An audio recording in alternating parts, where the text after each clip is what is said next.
Iran tidak main-main. Di balik gurun dan gunung, peluru berpandu hypersonik telah diposisikan. Sasaran? Kapal perang Amerika yang berani rapat ke Teluk Parsi. Soal masa saja sebelum langit menyala, ketegangan antara Iran dan Amerika Syarikat memuncak.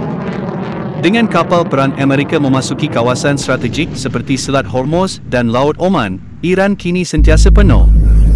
Satu sahaja provokasi, dan Tehran tidak akan memberi amaran kedua. Inilah dia, Fatah. 1.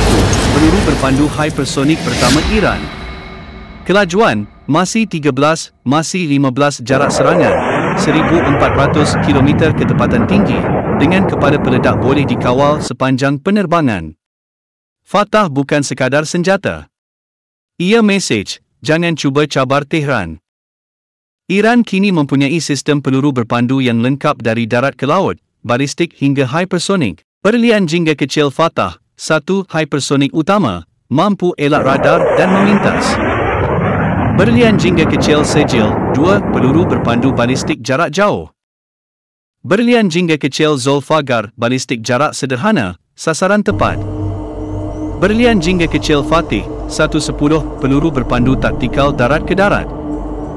Berlian jingga kecil Khalij Fars, anti kapal, sangat sesuai untuk sasar kapal es. Berlian jingga kecil Hormuz, 2 peluru anti radar, boleh ganggu sistem peperangan elektronik musuh. Berlian jingga kecil Raedi, 500, generasi baru, ringan tapi mematikan. Sistem ini dibangunkan sendiri, dengan rangkaian radar aktif dan pelancaran mudah alih. Iran tak sembunyikan sasaran mereka, kapal Indo-Amerika. Pangkalan es di Kuwait, Qatar, UAE. Kapal pemusnah Aegis di Laut Arab. Iran tahu, 1 peluru berpandu boleh menamatkan 1 armada, dan mereka sudah bersedia. Amerika tahu ancaman ini bukan guawan. Mereka mengaktifkan sistem Aegis, menempatkan Saedi dan Patriot di sekitar teluk. Tapi, adakah semua itu cukup untuk menghentikan peluru berpandu masih 15?